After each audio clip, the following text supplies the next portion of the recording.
Welcome to Muslim Apologetics Australia. I hope you're doing well.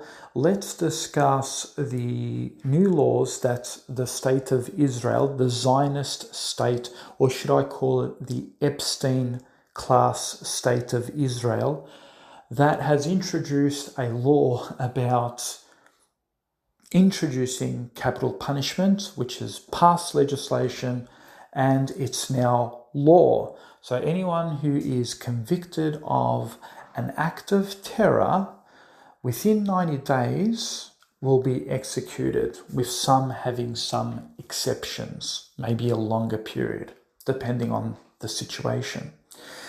So there's been a huge uproar, as expected, by the international community, because the international community, United Nations, Amnesty, we know that a lot of the secular liberalist movements oppose capital punishment.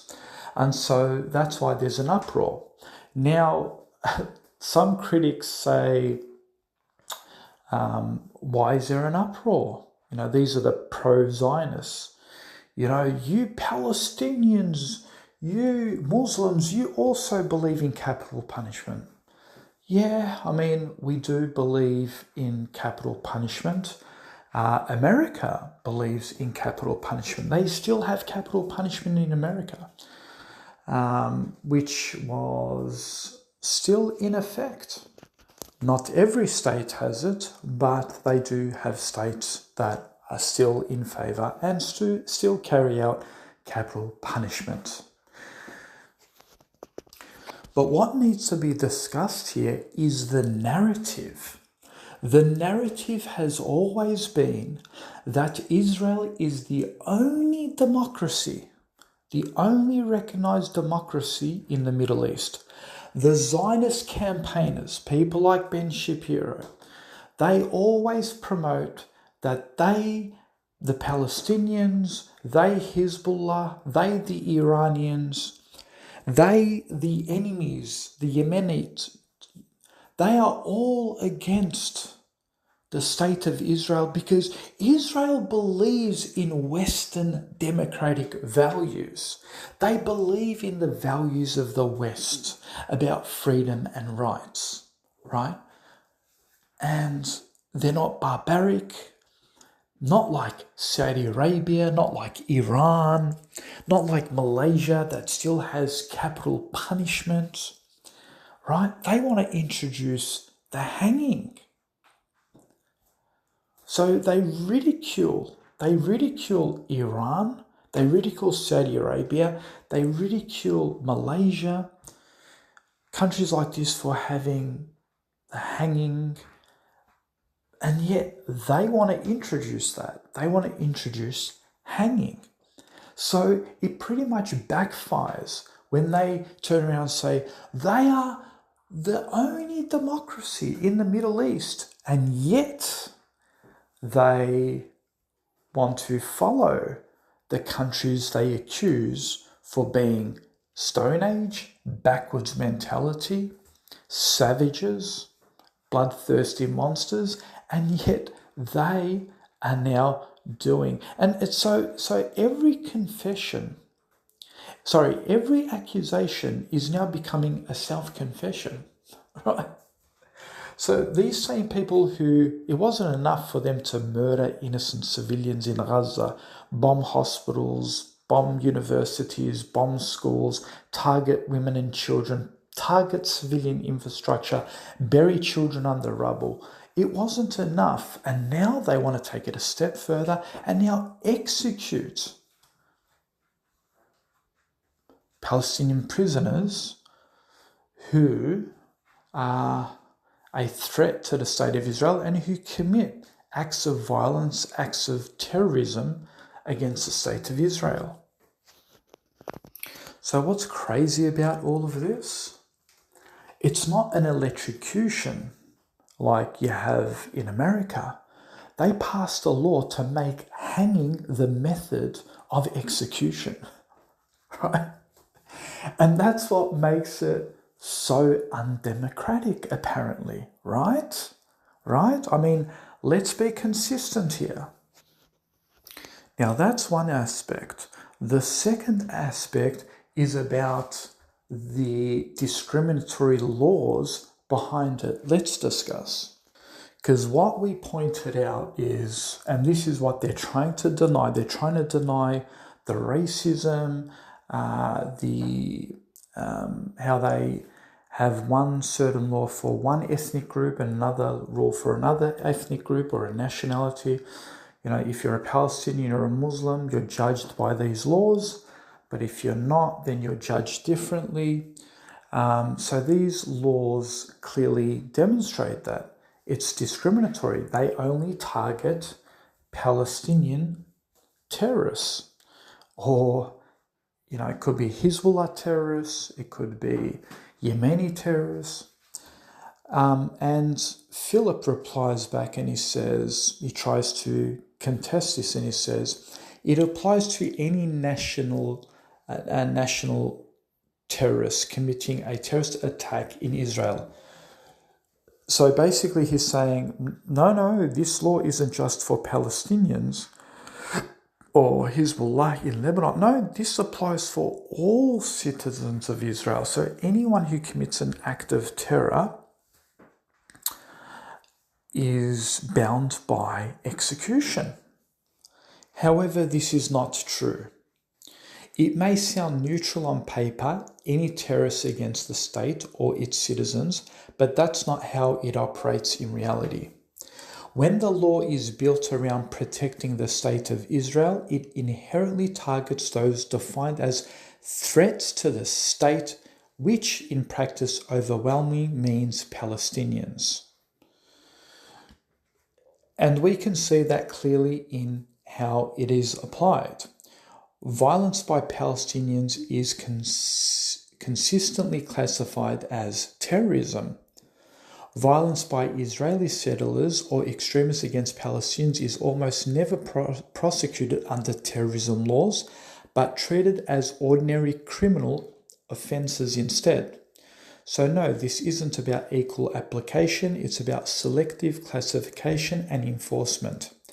If this law were truly neutral, we would see Israeli perpetrators who kill Palestinians being charged under the same terrorism framework and facing the same penalties. That simply doesn't happen. So let's be honest, this isn't a law that functions equally across all groups. It's a law that in practice operates in one direction. So basically the law is anyone who tries to attack the state of Israel, meaning its citizens or its infrastructure, tries to kill people, tries to commit a terrorist attack, puts on a suicide vest, goes into a bus stop, blows people up on transportation, kills them. So who's going to do this? Is a Israeli going to do this? Is a Jew, Zionist, an Israeli going to do that? No. Which Jew or Zionist or Israeli is going to attack its own state? Right? A Jew is not going to attack his own state. Therefore, this is only going to be applied for Palestinians, right? And any of the Zionist settlers who are in the West Bank, if they go and burn a Palestinian home in the West Bank and kill its occupants and commit acts of murder, it's not going to be tried under terror laws. It's going to be tried under a hate crime. So it's not going to get the same conviction. Remember, the law is not equal. If a Muslim commits a crime, it is classified as an act of terror. If a white settler or a Jewish settler commits a crime against a Palestinian, it's not defined as terrorism, it's defined as a hate crime. Okay? This is blatantly clear in the way these people operate. It's exactly the way they operate in Gaza. So if for instance, a Palestinian murders a Israeli soldier, it's an act of terror. It's an act of terror. But if an Israeli soldier murders an innocent Palestinian and there is intent proven that it was intentional, it's not going to be a terror charge, is it? No. It will just be a war crime, and it won't go under the same punishment requirements. So this is the inconsistency that we need to point out. Doe Missak wrote, the Palestinians already kill prisoners, hostages, and even their own citizens. What are you complaining about? There's evidence to say, Charlie Kirk spoke about this, even on October 7, there was a stand down order, right? So Israel allowed the killing of its own citizens on October 7, what was it, 13th of October? Sorry, my bad, October 7. And there was a stand down order. So Israel is known to murder or facilitate the murder of its own citizens in order to carry out a mass genocide in Gaza. This is well established that there was a stand down order. And then he says, Palestinians already kill prisoners, hostages, their own citizens. But that's why you call them barbaric, right? And savages. And you claim that you are democratic and you are different. You are civil. You are part of civil society. And yet, when we call out your barbarism, you say, well, it doesn't matter because Palestinians do the same. Palestinians do the same. They kill their own prisoners, they kill their own people, they kill the hostages. So you compare yourself with Palestinians, the savages, the ones that you accuse of being savages, the ones that you say that they are so savage, and you tell the whole world that they are so savage that they need to be eradicated, and yet you wish to be like them? You wish to emulate them and their behavior? Very strange, isn't it? That's like me saying it's okay if Palestinians or Hamas can rape Israeli citizens, because it is commonly known that Israelis actually rape, the IDF actually rapes Palestinian prisoners. So I guess Hamas can do the same. Can you imagine if I made that argument? I mean, this is how ridiculous these people are. But here is the irony. The Iranian spokesperson said, if Palestinian prisoners are executed, Israeli and American prisoners held in Iran, Lebanon, and Iraq will also be executed. So notice how the Zionists opened up a can of worms. Not only have they made a law that's completely discriminatory towards only Palestinians, they've dug themselves in a deeper hole, because not only have they threatened the lives of Palestinians, they have threatened the lives of Israelis and Americans who are in Iranian and Iraqi and Lebanon dungeons, right? So any time you execute a Palestinian prisoner, you're going to execute a prisoner in America, in Iran, in Iraq, and in Lebanon.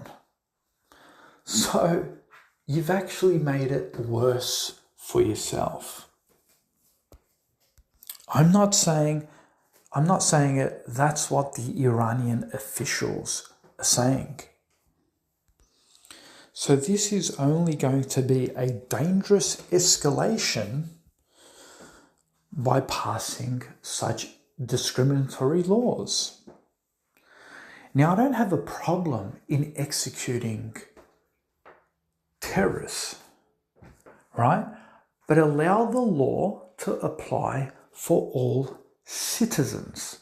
So if an Israeli Zionist goes out and murders a Palestinian in the West Bank and murders them because they're trying to drive them off the land, then that should be a form of terrorism. It is political terrorism. And if you're not going to apply the same rule and execute those Zionists, then there's going to be repercussion and an escalation, and we're going to see the lives of Americans and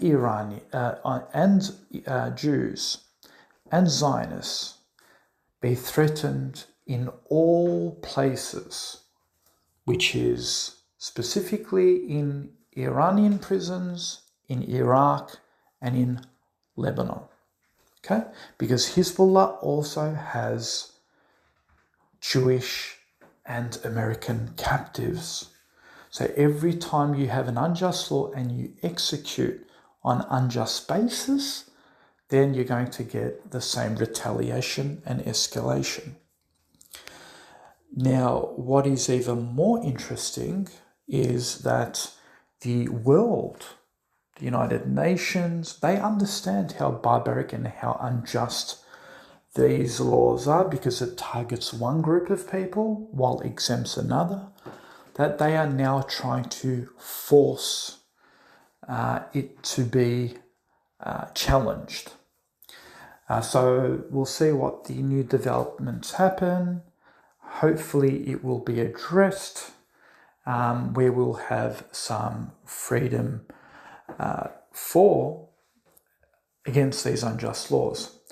What's even more hilarious, actually, what is more hilarious is how up until this point they were saying, oh, how Iran kills its own citizens, it kills its own protesters. It's so backwards, and it's such a criminal regime. And yet the world, especially Australia, how our government is completely silent on, remember they wanted to save the Iranian soccer team. Oh, if they go back to Iran, they might get executed. Oh. And here they're completely silent on this ethnic targeting of Palestinian minorities because they don't belong to the state of Israel, because God didn't choose them, right? 3,000 years ago. And what I want to leave with is this, the hypocrisy. This pig lifting up the wine bottle, whatever it is, celebrating. It's interesting because a comment reads, the chosen one's holding a bottle of wine. Imagine. He's celebrating with a bottle of wine, and according to kosher, it's haram. It's illegal. It's illegal according to their Talmud, their books, their Old Testament. It's illegal. They're not under the New Covenant. They're not under the New Testament. These are supposed to be the chosen people of God. And they're celebrating with a wine bottle. What does that say? What does that say about the chosen people?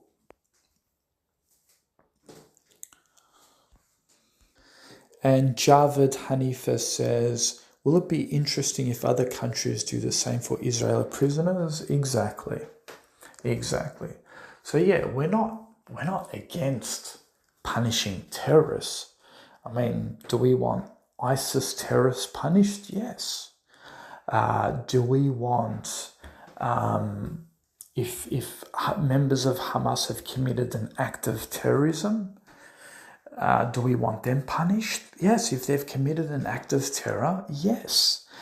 If Iranian officials, if they've committed acts of terror, yes, they should be punished, right? We believe in this. As Muslims, we believe in punishing terrorists. In fact, many Muslims during the Iraq War, during the Syria battles, when ISIS was on ground, many Muslims worked with Western intelligence in order to get ISIS members executed, the Khawarij, right? And yes, we believe in conventional war where you have drone strikes, Americans targeting terrorist hotspots or people who are about to wage war, who are about to commit acts of terrorism.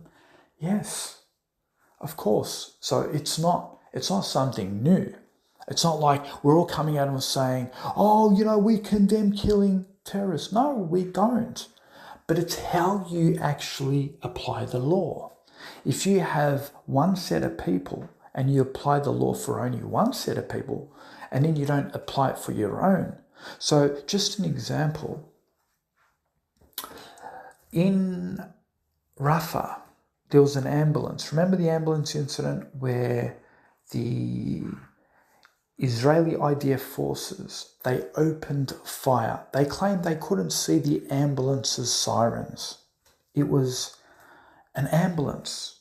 Medics, emergency vehicles were completely shot down. And they said, the IDF said, that they could not differentiate between a Hamas vehicle and a emergency vehicle. Paramedics. Later footage revealed that the sirens, the lights, emergency vehicles, you can hear them, you can see them. And so they got disproven. They were proven to commit a war crime and they lied about it. And they grabbed their bodies and they hid it. They dug them up. Can you believe it? Not only did they commit the war crime, they hid the bodies. They dug up a mass grave and they put all the bodies in there. Do you know what the Israeli government did? Did they charge them for terrorist-related offences? No. They didn't even put them in prison. Guess what they did? They stood them down. They stood them down. Can you imagine? Okay. So do we really expect these people to, under these new terror execution charges, do we expect Zionists and the state of Israel, their court systems, their legal systems, to apply execution? Do we see them executing him under terrorist laws? No. So it's not going to be under the same law. It's going to be under hate laws. It's going to be separate. And so this is why it's discriminatory. It's always been discriminatory. And the world will continue to point it out. And we will continue to campaign against this. And we will continue to expose them for what they are. And these people say there's no apartheid. There isn't a separate law for Palestinians. There's not a separate law for Jews and Zionists. No, we are all one under the same. No, it's a lie. It's a big fat lie, and the whole world can now see it for who they truly are. And so here is the challenge. If you are still a Zionist and you're speculative and you think that I'm just crazy and I don't know what I'm talking about, and this law applies for everyone across the board, and it will apply for Jewish criminals and Zionist criminals. Okay, here's my challenge. I will make a video and apologize, and I'll pull down this video. If you can ever show me a single instance where this law applies to a non-Palestinian, where this law applies to specifically a Jewish Zionist living in the state of Israel, or living in the West Bank, where he starts attacking Palestinians and is tried and executed under these terroristic laws. If you cannot show me a single case where this applies to Jews and this execution is carried out, I will shut my video. I'll completely shut my video. But you will never, ever be able to produce that evidence. And I will guarantee it. Let's go.